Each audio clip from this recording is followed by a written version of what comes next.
We've got Geoff Lewis, Head of Investment Services at JPMorgan Asset Management, who now joins in live from Hong Kong. Geoff, great to have you with us this morning. Now, you do have inflation. That seems to be a concern which is lingering for the emerging markets.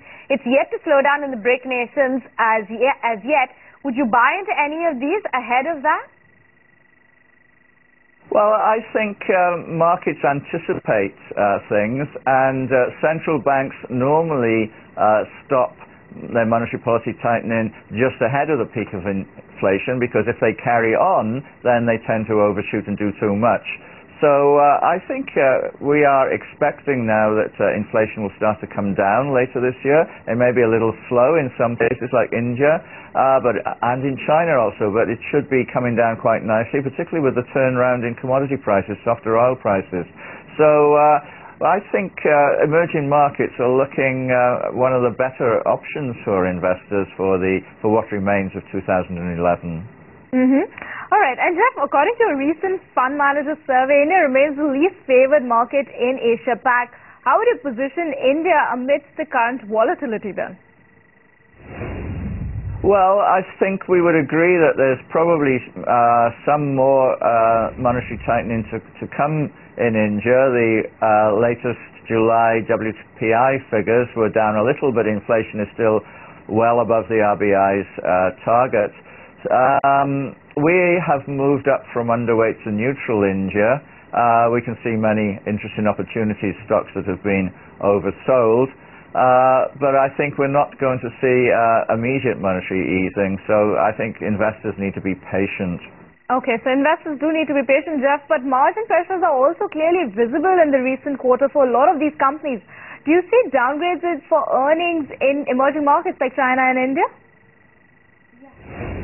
Well, I think there is vulnerability. The earnings result season for India in the second quarter were disappointing. One can't get around that. China earnings have been holding up rather better. We've seen momentum measures, ratio of upgrades to downgrades, coming down into quite low territory for most of the Asian markets, but it hasn't really come through into the aggregate earnings forecast yet. So I think analysts are revising their numbers down, but quite probably the markets have already got there. I think that's already been discounted by the recent falls that we've seen. And do you see the Indian government removing some of the bottlenecks or controlling the deficit in order to help ease the inflationary pressures? Fiscal policy has always been one of the drawbacks that people have pointed to in India, and the government has always done less than one would have wished. I think there are more concerns really over the fact that infrastructure implementation has been on hold, has been quite disappointing over the last 6-12 months. It would be nice to see a speeding up there. But the basic strengths of the Indian domestic economy, I think, are visible. We had better industrial production numbers. Domestic demand is still reasonably robust. So I think it's the private sector we look to more than what the government is up to. All right. So, Geoff, some of the sectors which do continue to remain quite favored, the auto, retail, as well as the staples amongst the Asia Pac investors. How attractive are these themes to you?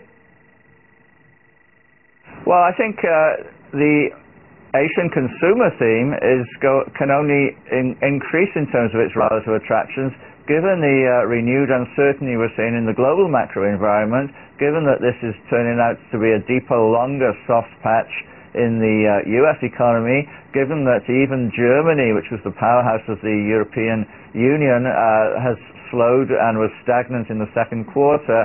I think all these factors now will focus investors' minds more than ever on the Asian domestic opportunities. Interestingly, you do have a majority of the fund managers globally who believe that a level below 11,000 on the S&P 500 could trigger QE3. Would you subscribe to this view?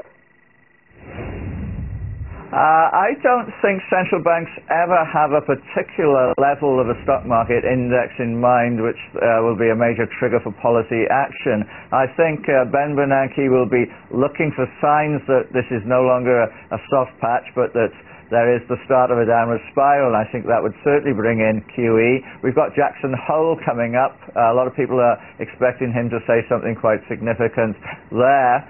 I think that the bar is quite high for the Fed right now, and I don't think it will be triggered by a short-term movement in the S&P 500. I think that's wishful thinking by investors.